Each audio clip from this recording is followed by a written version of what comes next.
Si le secteur du journalisme et celui de la communication ont bien un point en commun à l'heure actuelle, c'est cette perpétuelle quête de sens et d'authenticité dans les différents messages qu'ils adressent à leurs différentes audiences. Mais cette question d'authenticité découle-t-elle d'un phénomène générationnel ou s'agit-il simplement d'un effet de mode? On en parle dans Bullseye. Bonjour Kathleen Houillard. Bonjour.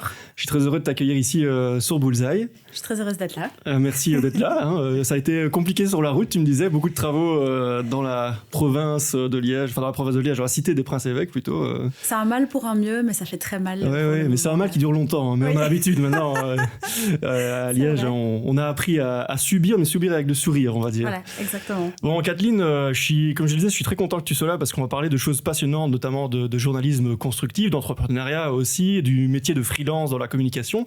Avant d'aborder toutes ces thématiques, moi, il y a une question que je voulais te poser, c'est est-ce que tu es plutôt boulette ou sirop ou les deux en même temps?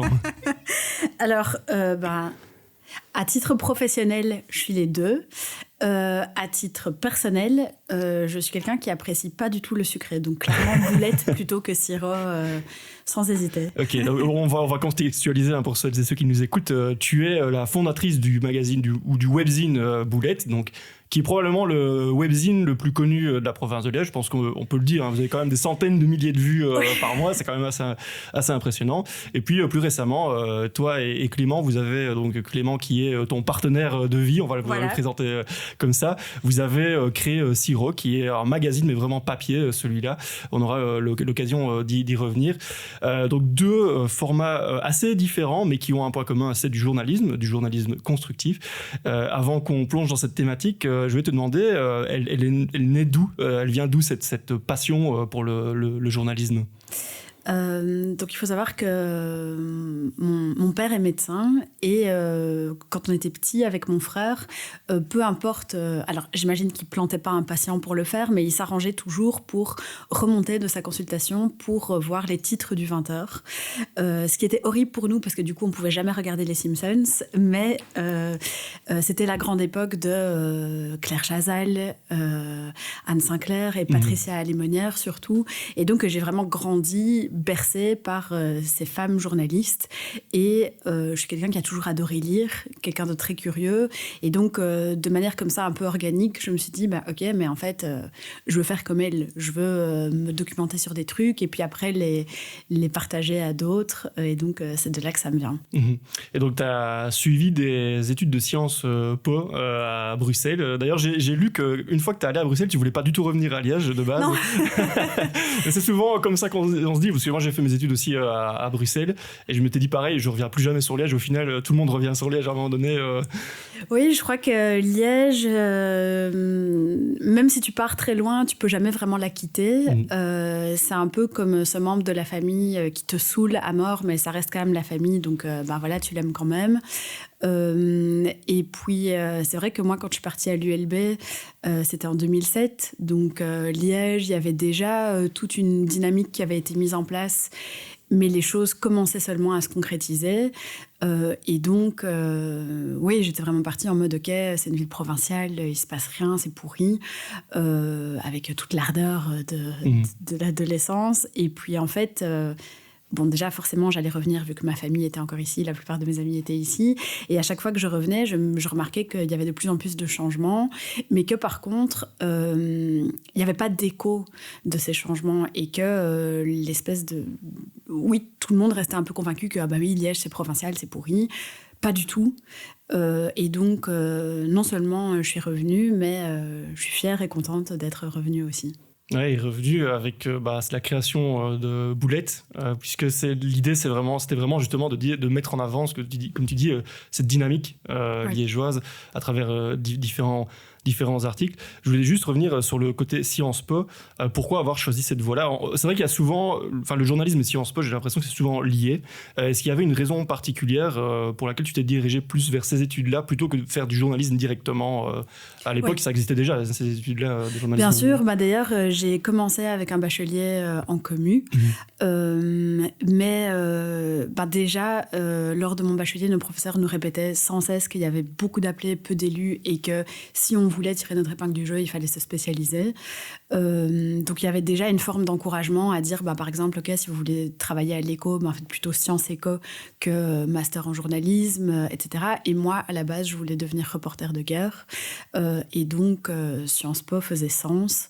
Et je regrette pas du tout mon choix, parce que même si je suis pas encore peut-être reporter de guerre aujourd'hui, ce sont des études qui m'ont apporté une ouverture d'esprit et une culture générale incroyable. Donc c'est vraiment quelque chose que je recommanderais à ceux qui veulent percer dans le journalisme, soit de faire quelque chose de très professionnalisant comme par exemple l'IEX, mais si ils veulent faire l'UNIF, de faire le bachelier en commu parce que ça donne des bases solides, mais par contre en master, de choisir un master qui est en lien avec le type de sujet qu'ils veulent traiter plutôt que le master en commu.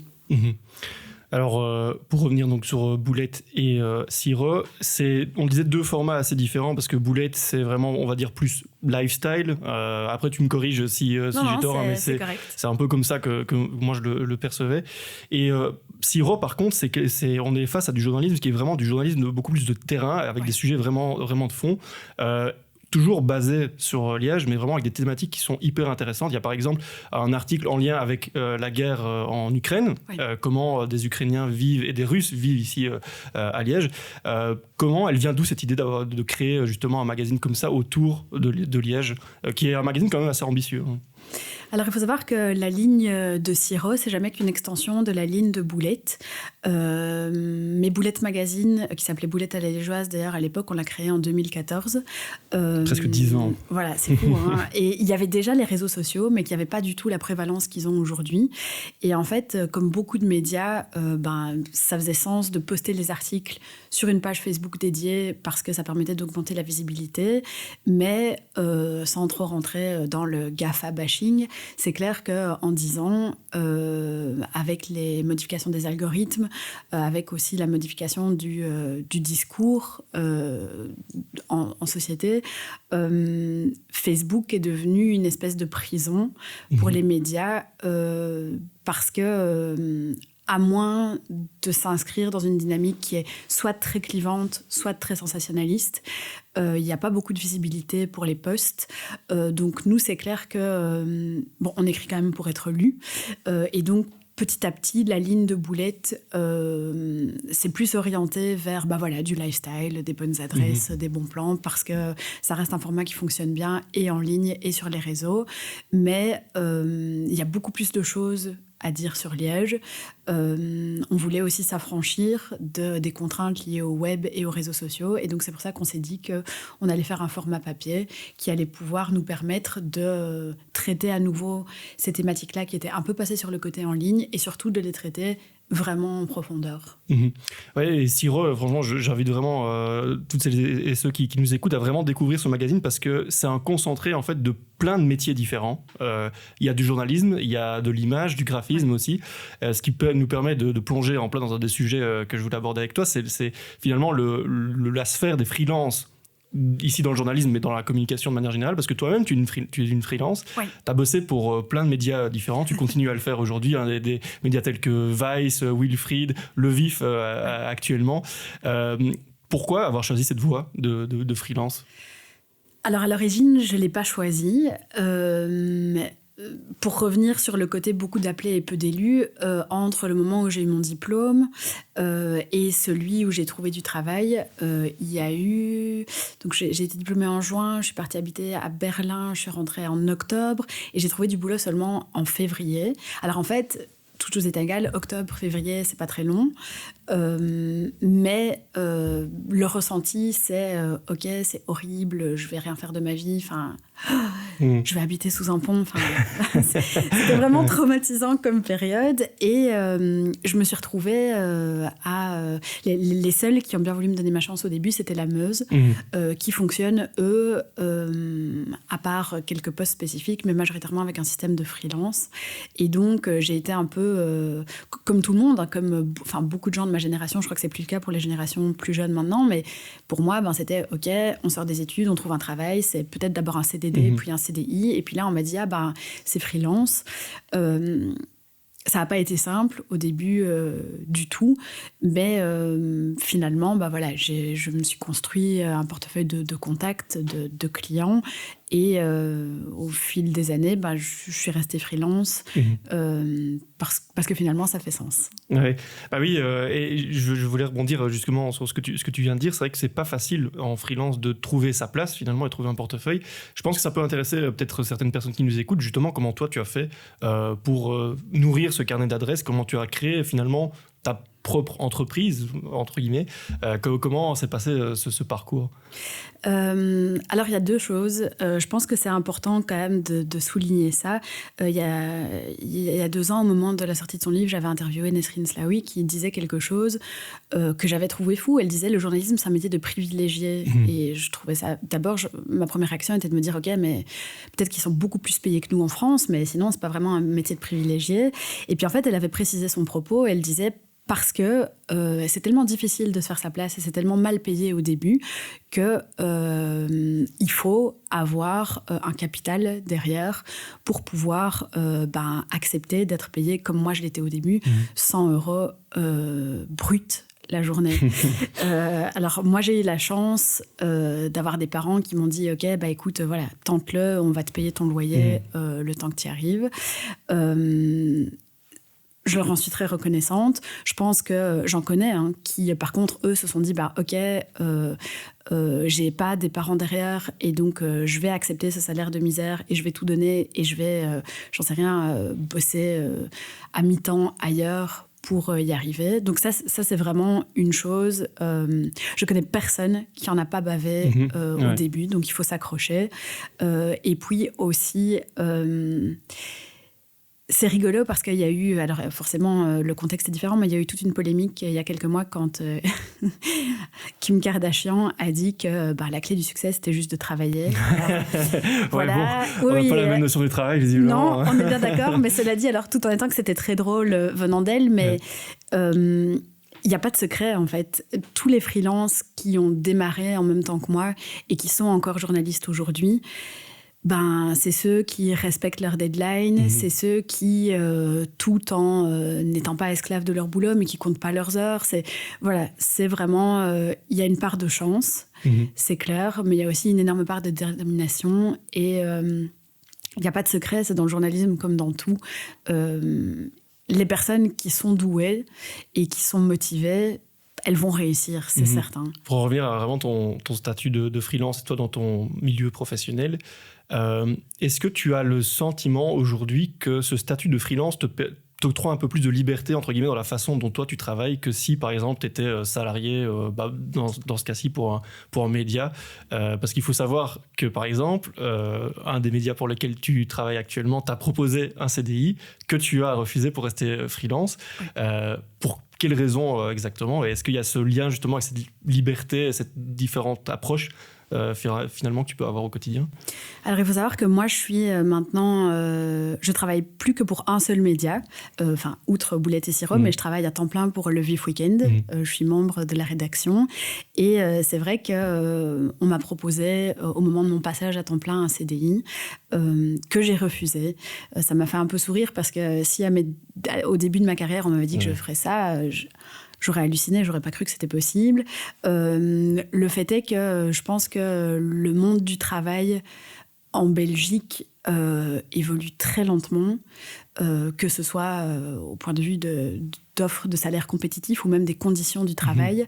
Et un CDI, aujourd'hui, va très rarement correspondre aux attentes de notre génération et encore plus de celle d'en dessous. Et donc, finalement, dès l'instant où il y avait cette possibilité d'être en freelance, et d'être en freelance, mais sans avoir... Allez, c'est un détail, mais sans avoir 20 jours de congé par an. Et c'est tout. Moi, j'étais très reconnaissante. Et alors, c'est rigolo parce que je me sens vraiment une membre à temps plein de l'équipe. Quand on me demande ce que je fais, je dis je suis journaliste pour Le Vif Week-end. Je suis super heureuse, mais je suis super heureuse aussi qu'il m'ait laissé la possibilité de rester freelance. Je pense qu'il y a une réalisation que le monde du travail change, le monde des médias change, et que les attentes des générations milléniales et en dessous sont plus celles de leurs aînés, et qu'il faut s'adapter à ça. Pour revenir entre guillemets sur Sirop, on le disait, ça a une approche de journalisme un peu particulière, entre guillemets, ce qu'on appelle le journalisme constructif. Alors, on va essayer de démystifier ce qu'est le journalisme constructif, parce que je pense que dans l'esprit des gens, le journalisme constructif, c'est un petit peu voir la vie en rose, traiter de sujets un peu inspirants, on va dire good vibes, etc. Alors qu'au final, il y a un peu de ça, mais c'est une minorité de ce qu'est vraiment le journalisme constructif. J'aimerais bien que, si tu veux bien, qu'on en parle et que tu expliques justement quelle est ta vision du journalisme constructif et pourquoi tu as voulu, toi et Clément, vous avez voulu implémenter ça dans Siro et finalement autour de Liège. Alors, il y a 2 clichés très tenaces quand on parle de journalisme constructif. Le premier, comme tu le dis, c'est le journalisme bisounours.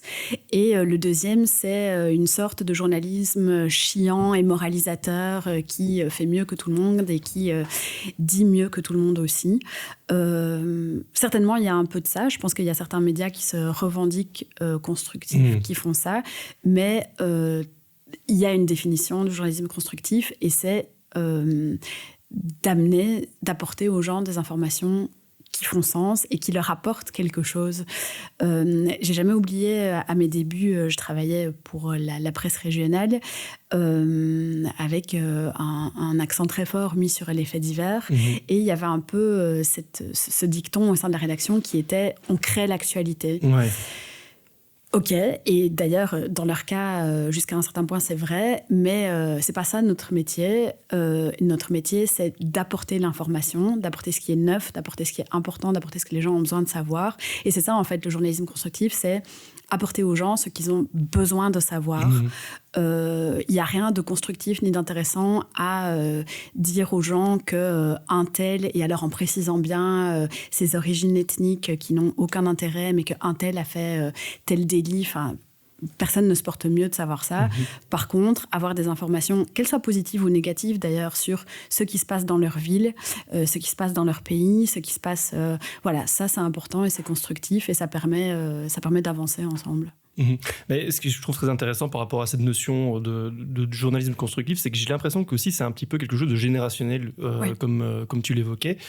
Il y a plein de parallèles qu'on peut faire, par exemple, avec ce journalisme constructif et la communication. Mais avant ça, je voulais juste te demander si, toi, dans la perception que tu as des médias, est-ce que tu as le sentiment que, justement, cette nouvelle génération apporte de plus en plus ce journalisme constructif et que des médias peut-être plus traditionnels commencent à l'intégrer, non pas parce qu'ils ont le choix, entre guillemets, mais parce que les gens ont une façon de faire les choses différemment.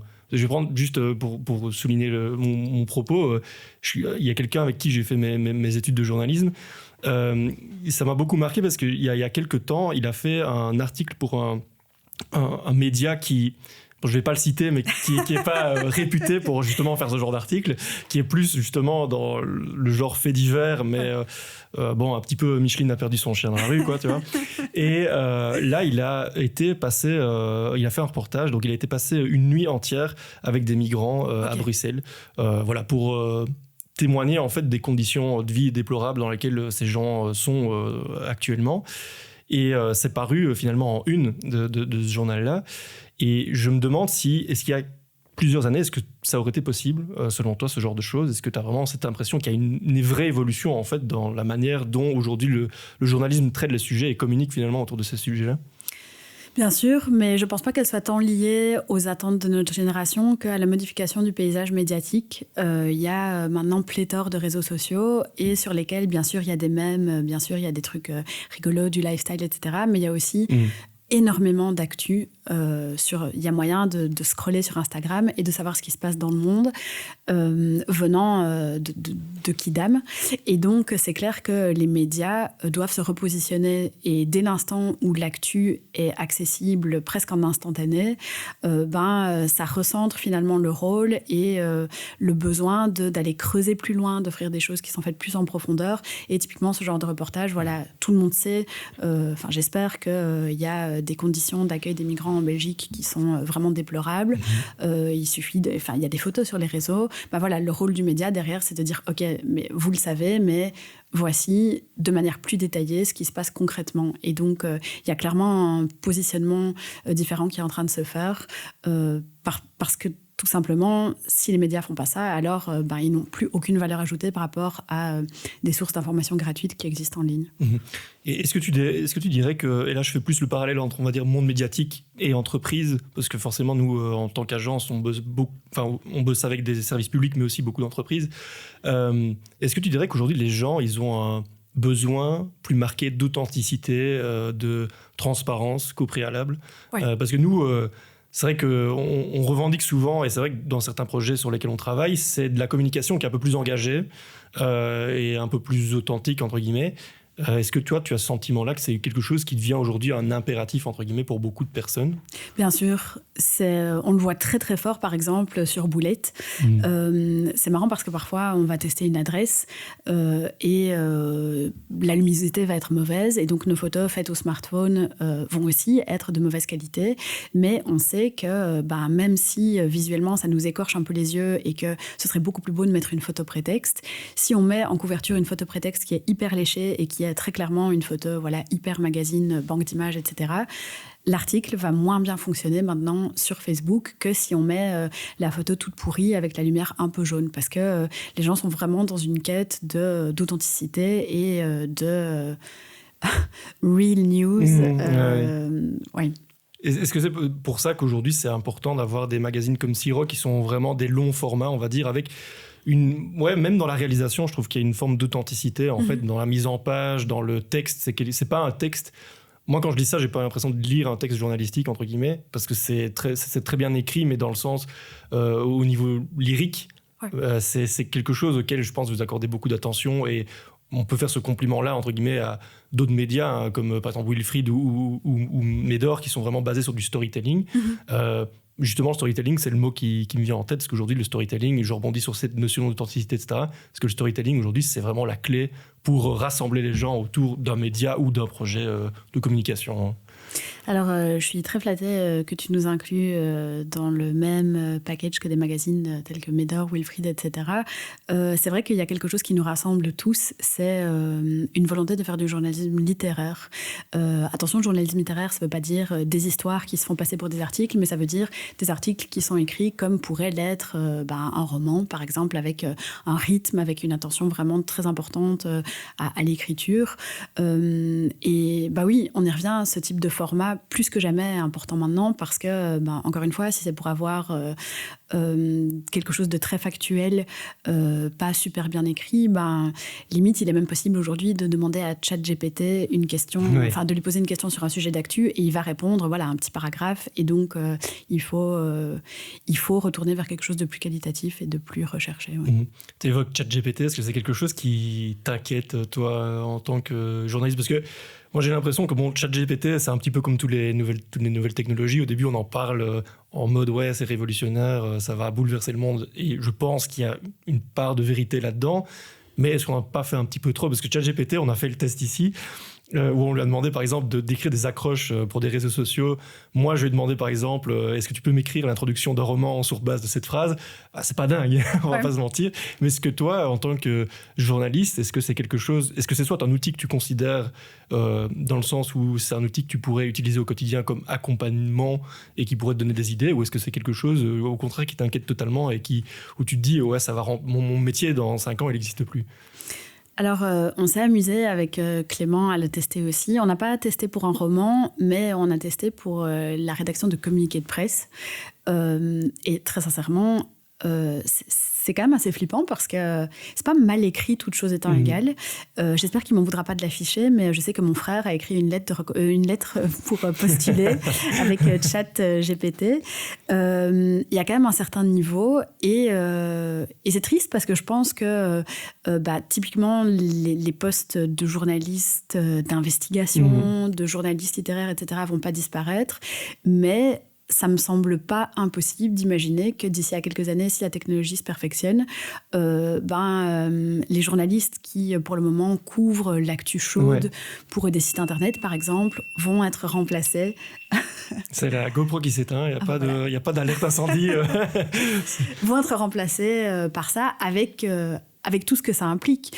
Je pense que s'il faut s'inquiéter de quelque chose, c'est bien sûr de la disparition potentielle de pas mal de métiers, mais c'est aussi du fait que l'intelligence artificielle, quand on voit maintenant que des personnes, par exemple, comme... Alors, on peut discuter, mais des personnes comme Elon Musk disent que c'est un des plus grands dangers pour l'humanité, il faut quand même se dire, OK, mais est-ce qu'on veut vraiment confier l'actu à de l'intelligence artificielle. Oui, surtout et ça fait des années qu'il le dénonce, entre guillemets, c'est ce danger de l'IA, mais pour rebondir sur ce que tu dis, et c'est très intéressant, c'est que l'IA, il n'y a finalement aucun moyen pour nous de recouper les informations qu'elle donne.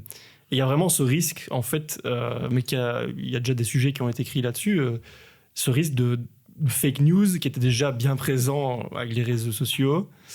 Avec l'IA, ça risque peut-être d'accroître ce phénomène-là dans le futur. Bien sûr, parce que je reviens sur le communiqué de presse, donc on l'avait testé parce que ça nous faisait rire. Et alors, ce qui était assez hallucinant, c'est que on avait demandé un communiqué de presse sur Siro.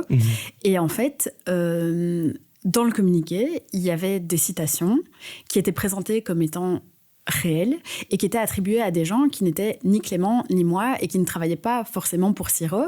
Mais si tu connais pas bien, ou bien que tu es pressé, ou bien que tu fais uniquement appel à ça, tu publies ça, et puis ces personnes n'existent pas et n'ont jamais dit ça. Et donc, oui, c'est compliqué parce qu'il y a vraiment un vernis d'informations factuelles, alors que dans les faits, pas du tout.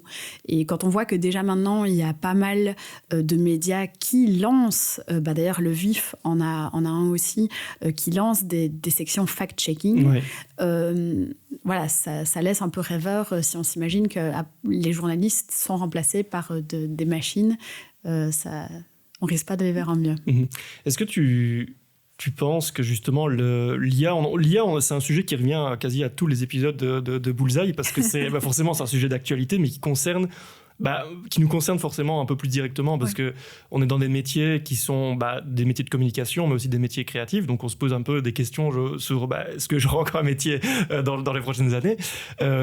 Mais est-ce qu'il y a aussi pas un danger concernant un petit peu l'intellectualisme de la société par rapport à cette IA? Je recontextualise ma question, mais est-ce qu'on pourrait pas se dire que l'IA finalement, vu c'est un outil qui peut tout faire à notre place finalement, est-ce qu'il n'y a pas ce risque qu'on devienne un petit peu nous-mêmes des êtres un petit peu amorphes, incapables de produire et de penser par nous-mêmes, comme ça peut être le cas à l'heure actuelle, quoique c'est discutable selon les secteurs, mais est-ce que c'est quelque chose que toi, est-ce que c'est un questionnement que tu peux avoir Alors, sans faire de la sémantique, mais si tu parles d'intelligence artificielle, tu peux avoir la définition première qui est l'intelligence qui vient de machines, mais tu peux aussi avoir l'intelligence artificielle où tu te convaincs que en tapant 3 phrases dans un logiciel d'IA, t'es plus malin parce que t'apprends des trucs.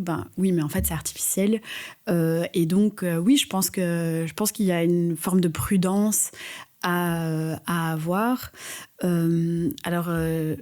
À la fois, je crois que je suis encore un peu jeune pour dire que c'était mieux avant, mais oui, clairement, j'ai l'impression qu'on se porterait tous un peu mieux si on posait un peu nos smartphones, qu'on lisait plus de livres, qu'on lisait plus de presse-papier et qu'on décrochait un peu de ces sources artificielles de savoir, c'est clair. Et ça, c'est aussi une des raisons d'être d'un magazine comme Siro, d'avoir ce côté vraiment physique du texte. C'est clair. Pour nous, c'est très, très important de pouvoir offrir un vrai moment de déconnexion aux gens avec un bel objet. C'était important pour nous que ce soit quelque chose qui soit agréable à lire dans tous les sens du terme. Et la plus belle victoire par rapport à ça, c'est que à la sortie de chaque nouveau numéro, on a des lecteurs fidèles qui nous envoient des photos et alors leur pile grandit. C'est sur leur table basse, c'est dans leur bibliothèque. Ils les collectionnent, ils les gardent. Et donc ça, on est vraiment super content à chaque fois qu'on en reçoit. C'est vrai qu'on en revient sur plus là, le domaine production. Ça permet peut-être d'aborder un sujet aussi qui est justement la sous-traitance finalement, parce que j'imagine que vous ne faites pas tout vous-même.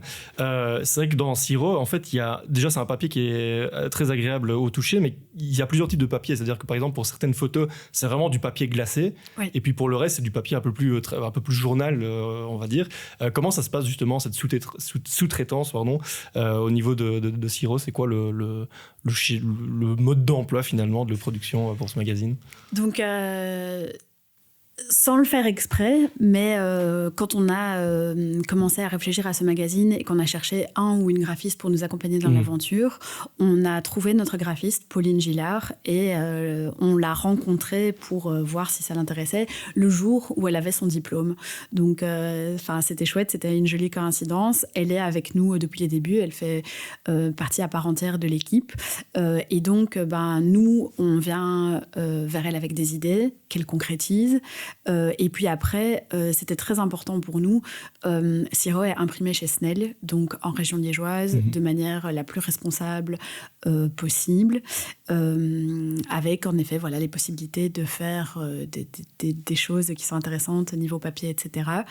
Et donc voilà, c'est une équipe, on s'est entouré d'une équipe très qualitative et qui est entièrement à Liège. Oui, il y a cette forme aussi, tu l'évoques un petit peu, mais d'éco-responsabilité, de circularité finalement, puisque tout est fait à Liège quelque part. Oui, alors c'est marrant parce que, c'est marrant, pas vraiment en réalité, mais là, avec toutes les crises qu'il y a eu récemment, depuis le premier sirop, notre papier a pris 100% de son prix. Ouais. Donc c'est vrai que là, on est assez bien placé pour se rendre compte que c'est très beau et c'est très chouette et c'est très vertueux de vouloir faire les choses bien, mais ça a un coût certain. Pour le moment, nous, on fait le pari de continuer à le payer, mais c'est vrai que c'est un secteur qui est vraiment pas simple pour le moment.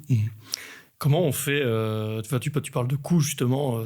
Comment ça se passe, le business model d'un magazine comme Sirop? Parce que on l'évoquait en préambule, c'est un système publicitaire, principalement. Mais c'est aussi un système qui est basé sur du bénévolat, avec les différentes personnes qui contribuent à la réalisation de ce sirop. Est-ce que, on vient de parler de production, ça a un coût. Et comment vous faites pour amortir ces coûts-là? Est-ce que la publicité à elle seule se suffit, ou est-ce qu'il y a d'autres investissements potentiels qui sont nécessaires pour, je sais pas, si quelqu'un un jour veut lancer son magazine, comment il fait pour lutter, entre guillemets, contre ces coûts-là? Alors Sirop, c'est pas du bénévolat. Boulette Magazine, c'est une équipe 100% bénévole. Mais Sirop, par contre, que ce soit notre graphiste, les journalistes, illustrateurs, photographes, etc., tout le monde est rémunéré. S'il y a des personnes qui sont pas rémunérées, c'est Clément et moi, parce que voilà. Donc c'est un business model qui à la fois qui fonctionne, mais qui est difficilement réplicable. C'est sûr que nous, on est mariés, on travaille ensemble, on est passionnés par notre métier, et donc on peut se permettre de se dire, ok, c'est notre projet de passion, c'est pas grave si on est payé. C'est plus compliqué pour quelqu'un qui se dit « Ok, je veux en vivre ». Donc ça, c'est une chose. Du reste, on a la chance que ce soit des partenaires privés ou bien des partenaires institutionnels au sein de la ville et de la province, d'avoir des gens qui croient dans le projet, qui aiment le projet et qui prennent de la pub. Maintenant, c'est sûr qu'on est très attentif à ça. Et avant chaque numéro, on se renseigne sur combien va nous coûter le papier pour ce numéro. Nous, on fait des calculs sur « Ok, on a autant en photo, autant pour les journalistes, etc. » Et avant de lancer la machine, on sait combien on doit aller chercher en pub et on va le chercher. C'est contraignant, mais c'est nécessaire pour que le modèle fonctionne. On l'évoquait un petit peu, mais le paysage médiatique aujourd'hui en Belgique, mais plus globalement dans le monde, il est un peu compliqué. C'est compliqué de lancer son propre média à l'heure actuelle. Est-ce que c'est un avantage aujourd'hui de se dire je vais plus aller dans le local avant de peut-être... Parce que je sais bien qu'il y a un projet d'expansion à Bruxelles. Tout à fait. Donc, est-ce que c'est un peu ça la dynamique de se dire on va commencer le local parce que d'abord, on aime bien la ville, mais ensuite de s'agrandir après parce qu'on voit que notre mode de fonctionnement, ça marche. Est-ce que c'est ça la logique aujourd'hui? Bien sûr. Donc, déjà, je pense que d'un point de vue purement publicitaire et budgétaire, avoir un ancrage ciblé, c'est toujours mieux de toute façon. Bien sûr. Et puis du point de vue plus médiatique, c'est vraiment important quand on regarde le paysage médiatique belge. Avant, tous les quotidiens avaient des éditions locales. Maintenant, c'est plus le cas. À ma connaissance, il n'y en a plus aucun qui a des pages locales. Ou bien alors oui, c'est pour parler s'il y a un méga fait divers ou un truc comme ça. Mais vraiment, la couverture locale, c'est plus le cas. Les radios locales disparaissent aussi. C'est la Bérésina. Et donc, c'est clair qu'il y a un vide vide à combler, parce que c'est pas parce que des grands acteurs médiatiques décident qu'ils vont fermer leurs antennes liégeoises que toute l'actu s'arrête à Liège et qu'il n'y a plus rien à couvrir, au contraire. Et donc c'est clair que ce soit à Liège, que ce soit dans d'autres villes du pays, je pense que faire le pari du local, c'est faire un choix durable et raisonné. Alors concernant plus l'aspect communication des choses, parce qu'on est quand même dans un studio qui se trouve lui-même dans une agence de communication, qui se trouve elle-même à Liège, comme ça la boucle est bouclée. Comment vous faites pour communiquer autour d'une part Boulette et Sirop et d'arriver finalement, le format différencie les deux, mais est-ce que vous avez vraiment une stratégie depuis le départ, on va dire, de communication autour de ces deux médias-là, ou est-ce que là aujourd'hui vous êtes dans une position où la notoriété fait que finalement les articles, la parution des articles et le partage de ces articles sur les réseaux sociaux se suffisent à eux-mêmes? Alors pour Boulette, on a fonctionné entièrement au bouche à oreille. On a eu de la chance d'être arrivé à une époque où on était les premiers dans ce créneau-là à Liège. Et donc forcément le bouche à oreille a très bien fonctionné. Le Standard est venu faire un article à Liège avec nous. On a écrit un livre sur Liège. Enfin, ça a permis de nourrir toute une émulation. Pour ce qui est de Sirop, par contre, alors à la fois ça a pu se baser sur la renommée de Boulette et à la fois j'ai la chance qu'avec Clément on soit très complémentaires parce que moi, je suis journaliste, c'est mon métier, et lui est responsable de communication chez Nochac. Ouais. Et donc, toutes les newsletters magnifiques qu'on envoie, toutes les communications hyper bien pensées, ça, c'est lui qui réfléchit ça et qui met en place une stratégie qui s'inscrit dans la droite ligne de notre ligne éditoriale, c'est-à-dire une communication constructive. On ne va pas envoyer 1000 newsletters qui ne servent à rien, et quelque chose qui soit à la fois dans le contenu et dans l'aspect visuel agréable. Le bouche à oreille, la notion de bouche à oreille, c'est très intéressant parce que j'étais justement en train de me dire, Boulette et Sirop, j'imagine que ça repose aussi beaucoup sur la communauté que vous avez réussi à rassembler au fil des ans. Bien sûr, parfois c'est un peu vertigineux quand on y pense, mais si on rassemble les comptes Instagram et Facebook de Boulette, ça fait presque 50 000 personnes, donc c'est un Liégeois sur 4. Niveau lecture sur le site, les bons mois, on a jusqu'à 300 000 vues uniques, ce qui fait plus que tous les Liégeois, ce qui est dingue. Et donc c'est vrai que ça n'a pas toujours été simple parce que on n'a jamais voulu s'inscrire dans une démarche d'influenceur, on n'a jamais voulu matraquer avec de la pub sur les réseaux, et donc c'est une communauté qui a pris du temps à se construire, mais c'est une communauté qui est entièrement organique et qui donc est extrêmement fidèle et qui vraiment s'identifie à la marque et qui, elle collectionne les sirops, elle partage les articles Boulette, enfin c'est vraiment... Je ne sais pas si c'est quelque chose que je peux forcément recommander, parce que se dire ok, je vais prendre le temps de me construire une communauté organique à la force de mon contenu, en fait ça dure très longtemps, il faut être extrêmement patient, et s'il y a besoin d'avoir des rendements financiers très rapides, c'est compliqué, mais pour les personnes qui peuvent se le permettre, clairement pour moi il n'y a pas de meilleure manière de faire.